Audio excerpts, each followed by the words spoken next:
उत्तर भारत के एक छोटे से गांव रामपुर में एक लड़का रहता था, अर्जुन। उसकी उम्र कोई 14 से 15 साल की रही होगी, मगर जिम्मेदारियों का बोझ उसके कंधों पर किसी बुजुर्ग से कम नहीं था। पिता एक किसान थे, मगर कुछ साल पहले एक हादसे में उनका निधन हो गया। माँ बीमार रहती थीं और एक छोटी बहन थी, राधा। अर्जुन ही इस छोटे परिवार का सहारा था। हर सुबह वह सूरज निकलने से पहले उठता, माँ के लिए दवाई लाता, बहन को स्कूल भेजता और फिर गांव के स्कूल में खुद पढ़ने जाता। दोपहर के बाद वह खेतों में मजदूरी करता, कभी किसी के बैल चलाता तो कभी कुएं से पानी खींचता। शाम को घर लौटकर माँ की देखभाल करता और रात को लालटेन की हल्की रोशनी में पढ़ाई करता। गांव में ज्यादातर लोग सोचते थे कि अर्जुन बस एक मजदूर ही बनेगा। बड़े आदमी बनने के ख्वाब गांव के लड़कों को नहीं सजते, बुजुर्ग अक्सर कहते। मगर अर्जुन के मन में एक सपना था। वह पढ़ लिख कर अफसर बनना चाहता था, ताकि अपने जैसे गरीबों की मदद कर सके। गांव के स्कूल में एक शिक्षक थे, मिश्रा जी।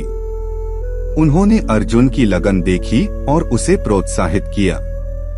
वे अर्जुन को अपने घर बुलाते, मुफ्त में पढ़ाते और किताबें भी देते।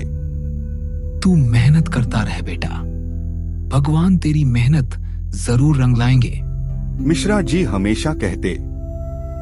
एक दिन मिश्रा जी ने बताया कि जिले में एक छात्रवृत्ति परीक्षा होने वाली है, जिसमें सफल होने पर अर्जुन को शहर के अच्छे स्कूल में पढ़ने का मौका मिल सकता है। मगर फॉर्म भरने और शहर जाने के लिए पैसों की जरूरत थी, 500 रुपए। अर्जुन के पास सिर्फ 20 रुपए थे। माँ की दवाइयों और घर के खर्च के बाद बचता ही क्या था। मगर अर्जुन ने हार नहीं मानी। उसने गांव के मंदिर में साफ सफाई का काम शुरू किया। स्कूल के बाद खेतों में 2 घंटे और काम किया और एक हफ्ते के भीतर 500 रुपए जुटा लिए। परीक्षा देने शहर पहुंचना भी आसान नहीं था। 50 किलोमीटर दूर बस जाती थी, मगर किराया भी लगना था। एक सज्जन किसान, जिसने अर्जुन को खेत में काम करते देखा था, उसे अपने ट्रैक्टर में बिठाकर शहर तक छोड़ आए। परीक्षा कठिन थी। अर्जुन के सामने कई शहरों के छात्र बैठे थे। उनके पास कोचिंग थी, अच्छी किताबें थीं और समय था। मगर अर्जुन के पास मेहनत, संकल्प और मिश्रा जी की दी हुई सीख थी।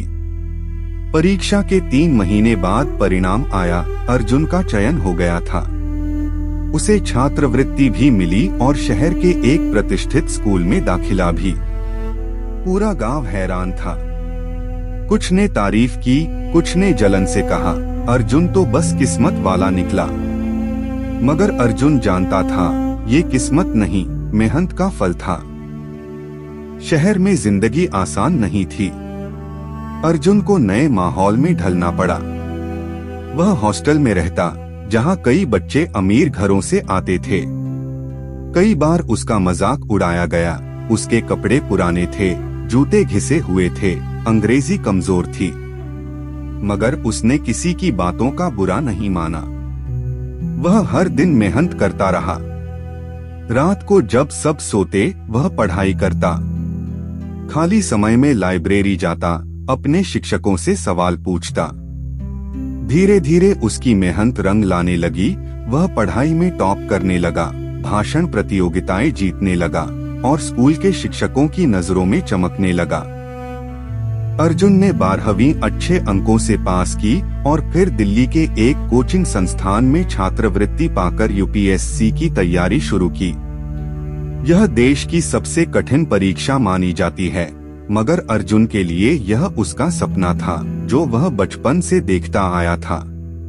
3 साल की कड़ी मेहनत, अनगिनत रातें जागकर पढ़ाई, ना जाने कितनी बार असफल होने का डर, मगर अर्जुन ने कभी हार नहीं मानी।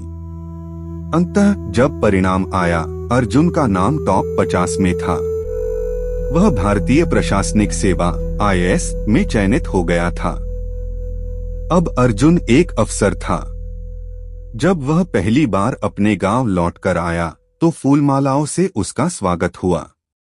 वही लोग जो कभी उसे ताने मारते थे अब उसके सम्मान में झुककर प्रणाम कर रहे थे।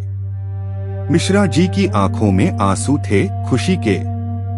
अर्जुन ने गांव के लिए कई योजनाएं शुरू की, स्कूलों की हालत सुधारी, पानी की व्यवस्था करवाई और गरीब बच्चों को छात्रवृत्ति दिलवाने के लिए एक ट्रस्ट शुरू किया। माँ अब स्वस्थ थीं, बहन कॉलेज में पढ़ रही थी, सब कुछ बदल गया था। और यह सब संभव हुआ था सिर्फ मेहनत की बदौलत। कहानी की सीख। मेहनत कभी व्यर्थ नहीं जाती। अगर दिल में सच्ची लगन हो और संकल्प मजबूत हो तो कोई भी सपना साकार किया जा सकता है।